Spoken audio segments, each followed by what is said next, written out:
បាទសួស្តីបងប្អូនទាំងអស់គ្នាអញ្ចឹងថ្ងៃនេះគ្រូនឹងបង្ហាញបងប្អូនទាំងអស់គ្នាការអានលេខទាំងអស់បាទអញ្ចឹងថ្ងៃនេះសរុបហ្មងការរាប់លេខណាការរាប់លេខដែលគ្រូនឹងលើកយកមកបង្ហាញបងប្អូនថ្ងៃនេះមានcardinal number ordinal number ហើយនិង Roman numerals បាទ Roman numbers អូខេឥ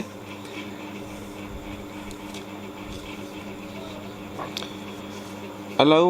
មុននឹងយើងចាប់ផ្ដើមរាប់លេខអញ្ចឹងគ្រូចង់ឲ្យបងប្អូនទាំងអស់គ្នាស្វែងយល់នៅពាក្យ cardinal number ordinal number ហើយនិងRoman numbers អូខេ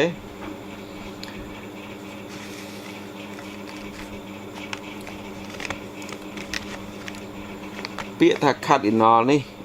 យើងប្រែថាបាទយើងអានថា cardinal អញ្ចឹងយើងប្រែថាបកតិសង្খ্យាបាទសង្খ্យាខជើងយកខ្យអាខ្យាបកតិសង្খ্យាអញ្ចឹងបកតិសង្খ্យានេះគឺយើងប្រើថាចំនួនរាប់ធម្មតា1 2 3ណាគឺចំនួនរាប់ធម្មតា1 2 3អាហ្នឹងគេឲ្យឈ្មោះថាបកតិសង្খ্យាចំណែកឯ ordinal នេះយើងប្រែថាបូរណៈបាទបូរណៈសង្ឃាអូខេបូរណៈសង្ឃាគឺជាលេខដែលគេទៅសេសម្រាប់រាប់ទីបាទនេះរាប់ទីដូចជាទី1ទី2ទី3អីចឹងអាហ្នឹងគេឲ្យឈ្មោះថា ordinal number ដែលបងអូនទាំងអស់គ្នាតែងតែជួបបាទនៅពេលដែលបងអូនរៀនភាសាអង់គ្លេសបងអូនតែងតែជួបតែងតែឃើញញឹកញាប់ហើយបកតិសង្খ্យានេះ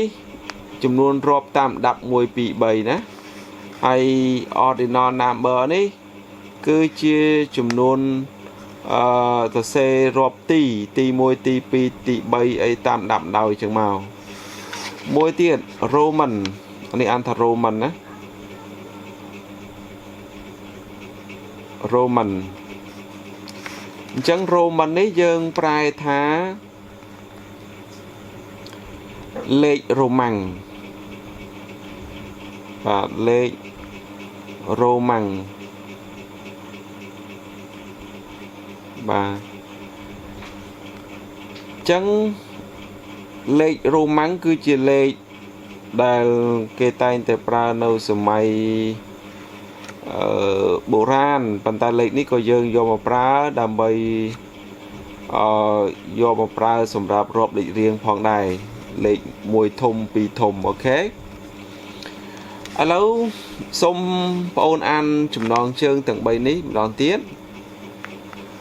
cardinal ordinal Roman number បាទ numeral គឺ number ហ្នឹងឯងប្រើថាលេខរាប់ណាឬក៏ numerals អូខេអានមើល numbers អញ្ចឹងយើងប្រើ numbers ឬក៏ numerals គឺបានដូចគ្នាព្រោះវាជានាមណាតោះឥឡូវយើងរៀនរាប់អំពីលេខ cardinal number មុនគេចា៎នេះយើងប្រើថាចំនួនរាប់1 2 3ណាចំនួន រាប់1 2 3ចឹងមកអានេះយើងប្រើថាលេខដែលគេទៅសេទីបាទដូចជាទី1ទី2ទី3អីចឹងមកអានេះគឺយើងប្រើថាលេខរ៉ូម៉ាំងបាទលេខរ៉ូម៉ាំងលេខរ៉ូម៉ាំងគឺជាលេខដែលយើងប្រើលេខ1ធំ2ធំណាតោះឥឡូវយើងចាប់ដើមអានចំនួនរាប់1 2 3តើគេរាប់យ៉ាងម៉េចបាទចឹងយើងរាប់ធម្មតាតាមដាប់ដោយធម្មតាមកតោះឥឡូវខ្ញុំសូមដាក់កាមេរ៉ាធំតិចដើម្បីបងប្អូនស្រួលមើលណា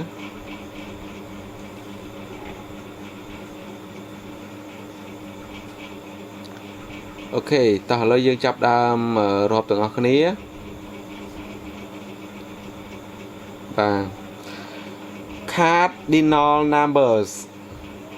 cardinal numbers ចំនួនរាប់ធម្មតា1 2 3 4 5 6 7 8ដែលគេសរសេរតាមលំដាប់អាហ្នឹងគេឲ្យឈ្មោះថា cardinal numbers លេខ1លេខ2លេខ3លេខ4លេខ5តើភាសាអង់គ្លេសគេអានយ៉ាងម៉េចចឹងអានថា one ឬអានថា one ក៏បានដែរ 1 2 3 4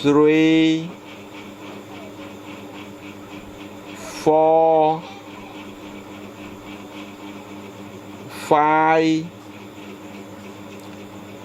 6 7 8 9 10 លេខ11 11 12 13 14 15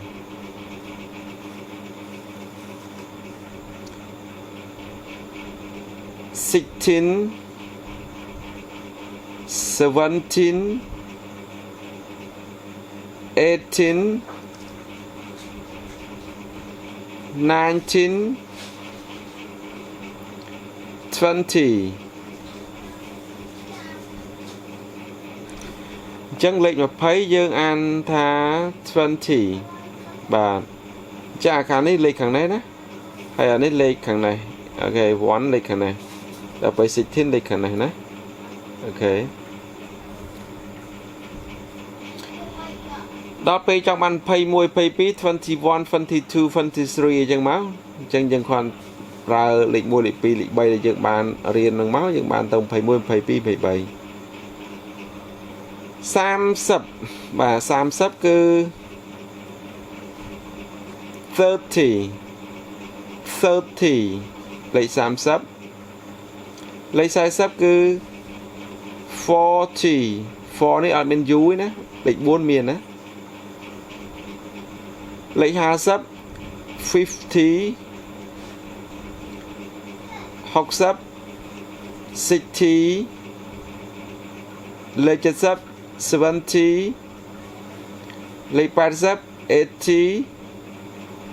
លេខ90 90 លេខ100 100 លេខ500 500 លេខ1000 1000អូខេតោះឥឡូវសូមអានម្ដងទៀត 1 2 3 4 5 6 7 8 9 10